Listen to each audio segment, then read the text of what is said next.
Have you ever stopped to think about how people kept time before watches, digital clocks or phones? In Tudor England, time wasn't just a practical necessity, it was a symbol of power, wealth and prestige. And there was one man trusted to keep the royal clocks ticking, Bartholomew Newsam, a clockmaker who worked for Queen Elizabeth I herself. Today I'm exploring the life of this remarkable yet forgotten craftsman.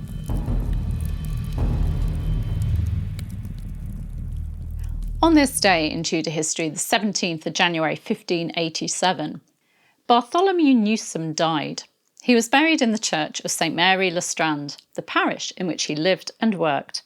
He was in his 50s at his death, and his life spanned the reigns of 5 monarchs: Henry VIII, Edward VI, Lady Jane Grey or Queen Jane, Mary I and Elizabeth I, a time of immense change and innovation.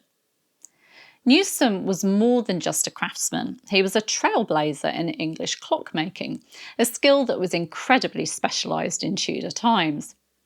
While most clocks were imported from Europe, Newsam stood out as one of the first English clockmakers to gain royal recognition.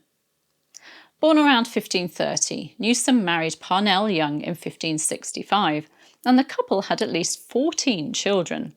4 of them survived him, and he left his clockmaker's tools to his son Edward, hoping he'd continue the family trade. But Newsam's work wasn't ordinary. His clocks were works of art and engineering, combining beauty and precision.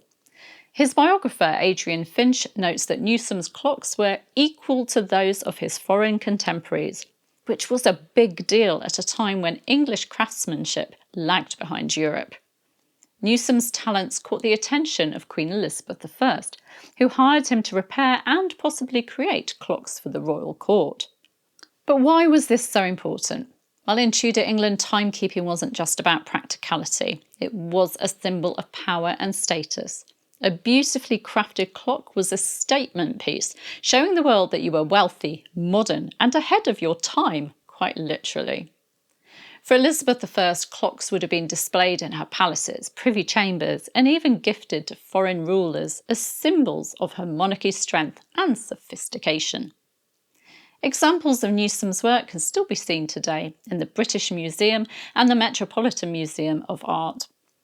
His clocks and sundials are a lasting legacy of Tudor innovation. Bartholomew Newsam may not be a household name today, but his work shaped how the Tudor court kept time and how the monarchy projected power and prestige to the world. I love researching and talking about these lesser-known Tudor figures, and I do hope you've enjoyed finding out about this Tudor clockmaker. Don't forget to like this video, subscribe to my channel, and join me for more fascinating Tudor tales. I'll see you soon. Take care. Bye-bye.